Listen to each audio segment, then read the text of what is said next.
Master, paano nyo malalaman ang year model ng sasakyan sa tingin lang ng plate number? Kagaya nito sir. O yan. Yung U 2012. Yung W 2013. Yung letter A 2014 hanggang 2015. Yung letter N 2016, 17. Ha?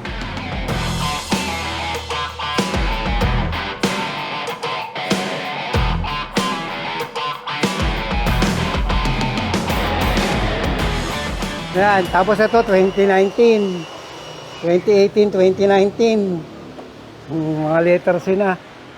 Yan, letter N 2009, yan letter N.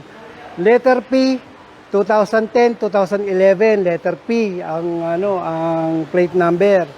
O, ang letter X 2003, 2004 model, 2002 model. O, yan. Yung letter V 2012. Yan, sa ibang lugar naman yon. Ito yung ARA. Yan, ito 2014 yan. Yan, ARA 2014. Yan. Triple R. Ha? Special plate. Copy.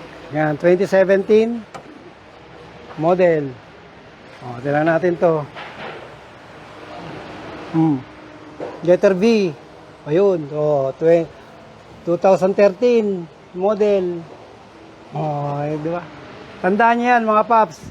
Kaya dyan pa lang sa plate number, alam ko na kagad yung mga year model, basta mga ganyan. Okay, kasi alam mo nung kabataan, yung mga dumadaan ng mga sasakyan, doon ko nalalaman yung model eh. Tinitignan ko sa plate number. Tapos, yung bago lumalabas, bago na yung lumabas. Malalaman mo na yan kapag mekaniko ka, iba na yung kanyang plate number. Tapos yung may mga region pa yan. Copy. Yun, dun medyo ligaw ako dun sa mga, yung letter B, Cagayan. Letter M, bandang Mindanao. Kaya tinan nyo mga paps, yung mga nagpapagawa rito, halos magkakasabay na mga model. Mga ilang taon na yan. Kaya hindi natin makuha sa mga basic lang kasi sobrang haba na ng panahon. Ang tatagal na kasi. Ayan, di ba 209 at 2017? Okay, yes sir, ganito naman. Mare-recognize mo naman yan sir. Kapag nakita mo, etong number na to ay 3 lang. Kapag 3 lang yan, tapos ang plate number ay green, na letter N, ayun yung mga 2009 model. Copy. Pag nakita mo naman na letter N, tapos 4 na ang numero, modelo na yan. Tama?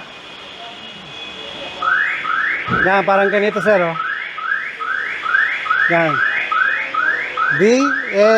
VFH 208. 3 lang ang numero. Luma na yan.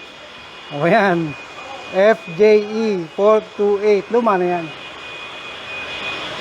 Yan. Minsan sa color ng plate, doon mo malalaman yan. Kaya lang, pag na-lost plate na, puti na nilalagay. O kaya yung bagong, ng puti. Sarado na? So, ilinis na yung kwan. Subject na po din po, sir. Silipin natin. Wala nang buta, sir.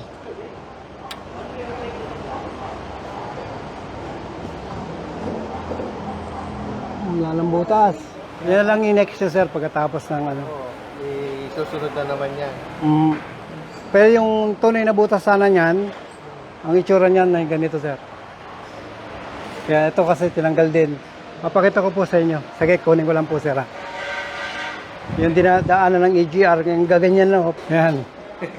Pakita natin kay sir. Ayan, wala na butas. Sir, magandang hapon. Go ahead. Yan na. Wala na butas. Brad. Hindi na makahinga yung master. Yan yung sinisilip natin doon. Yan, Oo. Kaya pagdating mo niya sa dulo niyan, wala na butas. Wala nang butas. Next na lang, ha? Oo. Okay. Deliver.